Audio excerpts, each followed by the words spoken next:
Well, I'm Julie Lefebure, Director of Communication for Salem Church, and I'm here with our mission team leader, Joni Salazar. Joni, would you share our mission focus for this month and why it was chosen, and introduce our guest today? We have today Jana DeBrower. She's the Developmental Director at Willis Dady, and we chose Willis Dady because with the winter months coming up, we decided to help them out buying coats this year for the people that live in the shelters. And with the virus going on and people losing our jobs, we know that they'll need it this fall and winter. Mm-hmm. So welcome, Jana. We're glad that you're here today.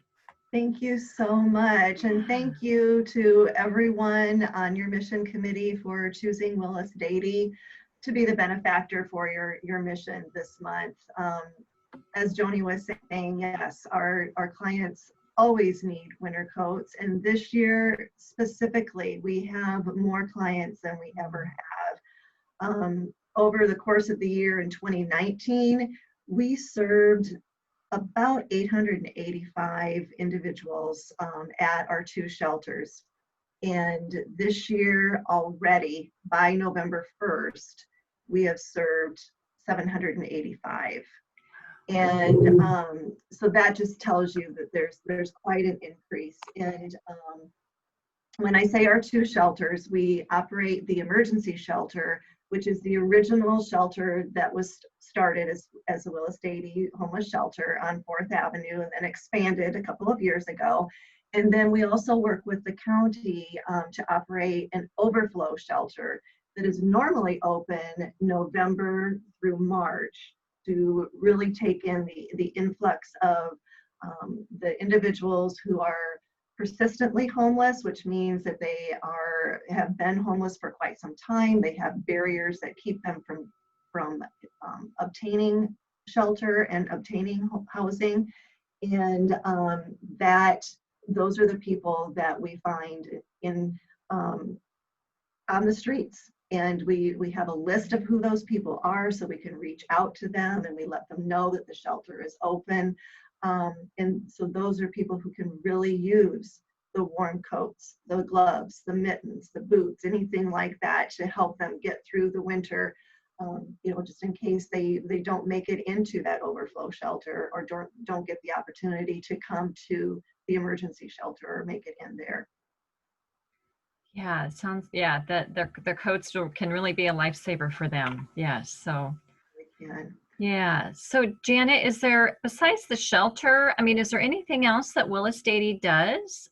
We probably are familiar with that, with the Willis Dady shelter, those words together, but what else does Willis Dady do? So many other things, and I'm so glad that you asked that question because I was going to tell you anyway. Oh, good. Because that's one thing that we really want to, that we really want to let people know about is that we are not just a shelter. And so many times people think that we are a shelter for men. And even the shelter is not just a shelter for men. And we are two shelters. So we have the emergency shelter, which does provide supportive emergency housing for people. We have the overflow shelter, which I was just explaining, that helps people specifically in the winter months. However, now during, since the pandemic started, we have been open 24/7 since then. So we are operating year round to help people survive, help them stay safe in the pandemic. To help them, we had to help them stay safe and cool this summer. Post-derecho, we opened that overflow shelter up to families, which we've never done before. But the Red Cross just simply wasn't able to help as many people as needed the help in our community. And so overflow opened up again 24/7 in August. So it was only the month of July really that we were just a cooling center. And now we're moving into the winter months and staying open. So, but besides all of that, we also work to prevent homelessness. And when I say that, what we want to do is we want to end the cycle of homelessness. And so our prevention team works with people in order to educate them, give them resources on how they can keep themselves from becoming evicted, to keep their jobs, to if there's a point where their landlords are saying that their rent is due, they're not sure how they're going to pay the rent, then our prevention specialists come in and help them with employment resources, helping them to figure out their finances, to put it in layman's terms, just to figure out how to do their own books so that they don't get into that financial rut. And again, just providing those resources to them. Yeah. And then aside from that, or along with that, we also have an employment program. And so we work with our clients who are both in shelter and in the prevention programs to help them become employed, to help them move past the barriers that have kept them from becoming employed in the past. And we have partnered with Frontier Herbs to do this. We have an employment apprenticeship program with them that is absolutely phenomenal. And what we have is case managers, support managers on the Willis Dady side of that partnership, and also on the Frontier side of that partnership. So people who come in through that apprenticeship are working at Frontier, they're working third shift. And if there are problems with them getting to work or problems at work, they have a case manager here and also someone there who can help them work through those issues. And we've had a lot of success with that, moving up to the second shift, and a few people who have moved on to full-time on first shift as well.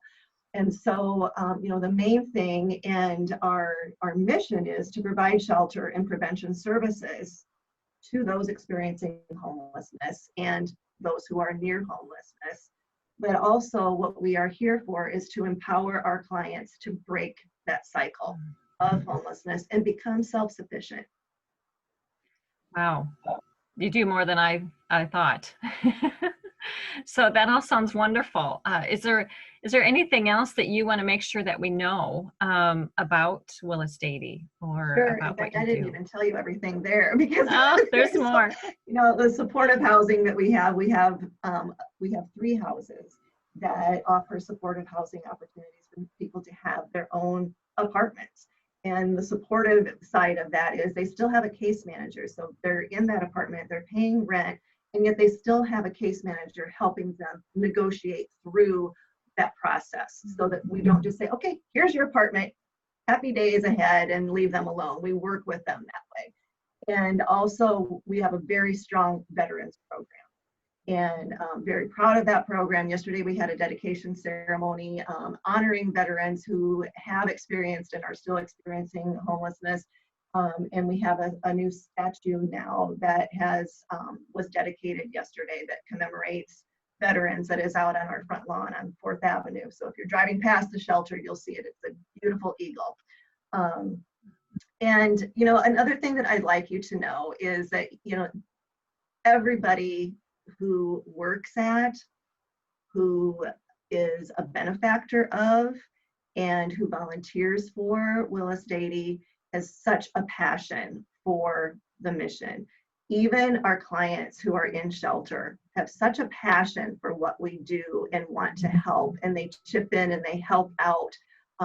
When we were preparing for our new hybrid fundraiser, we were talking about how this is such a learning curve for us in this pandemic year, and how we're doing things differently.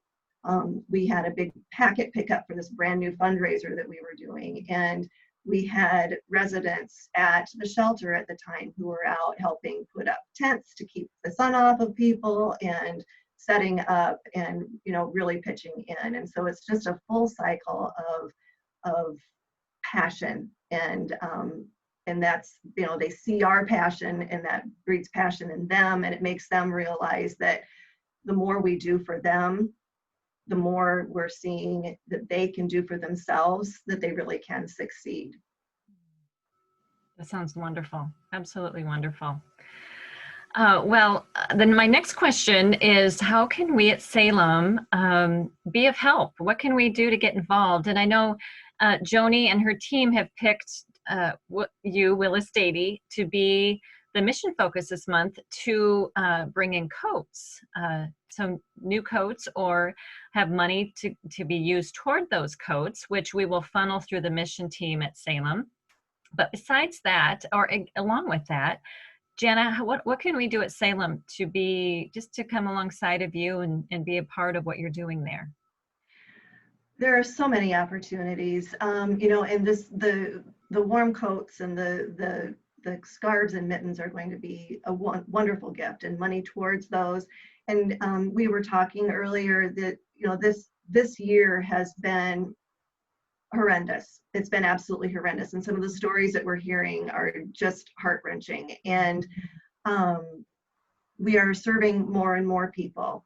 And with that, and the shelters being open longer, especially the overflow shelter, and we're open 24/7 as opposed to just during the day, there are a lot of needs that we have just operationally. We need to provide masks for our clients. We have to do regular temperature checks. We provide sanitizing, hand sanitizers, and then also sanitizing for their apartments and for their personal belongings and spaces in the shelters. And so all of those needs are things that still need to be funded. So if any of the parishioners are thinking, you know, well, if we've got enough coats and they want to just give financial donations, those certainly won't be set aside. They will be used very well because there is a lot of need yet, and just so many factors. And we don't even know right now what the next set of needs is going to be. It seems like every week there's a new need that comes that we realize that we have because of the pandemic. And then of course the derecho just added to that. So another thing is, you know, if anybody within your congregation has a heart for volunteering, we desperately need volunteers. We can't do big groups of volunteers anymore. We used to have volunteer days where church organizations or Boy Scout troops or our school groups would come in and just do something all in one day. But because of the pandemic, we can't do that. We've also lost a lot of our regular volunteers because a lot of our regular volunteers have been senior citizens. And of course, we know that senior citizens are those who are in great danger. I mean, everybody's in great danger, but in, you know, high impact danger of this virus. And so if anybody has a heart for volunteering and wants to help out, they can go onto our website and fill out an application, learn what the different opportunities are for volunteering, and we would gladly take the help in that respect as well. Great. All right. And we will post your web address in our information, so that way our the people of our church will have that. So, well, wonderful. Is there anything else that you would like to share, Jana? You know, at this time, I just want to say thank you so much. I mean, it's been a very difficult year for everyone. It's a very difficult year for people who are in need. And I really, really appreciate you reaching out to us, making us the benefactor of your mission this month. And I hope that we get to work together more in the future as well. Thank you so much. You are welcome. And it sounds like Willis Dady is making a big impact in this community. So thank you for all that you are doing as well. All right. Thank you for joining us. And we appreciate your time. So we appreciate Willis Dady and all that you're doing. So thank you.